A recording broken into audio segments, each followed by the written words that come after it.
When I was in school, what did my teachers tell my parents about me? Oh, come on, you asked the wrong question to the wrong person. My parents never ever gone to my school except one time. My father went when I was in class 2.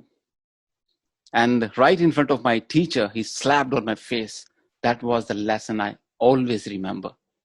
Never ever deal with somebody you have no concern.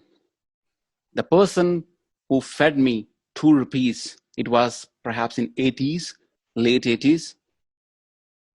And then after that, he started nagging me, give me my money back. And I was not even able to afford 2 rupees that point in time. And he complained to my teacher. And teacher asked me what happened. I was not able to explain.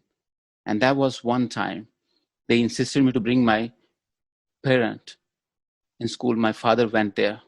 And when he learned this is what happened, he slapped right in front of everyone on my face. This is how my father taught me. And after that, they never been called up to the school because I was not studious child, but I was obedient, perhaps. That's why I always preach education is not something to measure somebody's caliber or their lifestyle.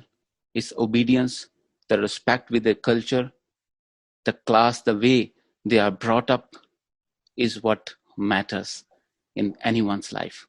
If English was something to measure somebody's success, then we, people from Asia, would never achieve success. Chinese would never, Japanese would never. So language is just a tool.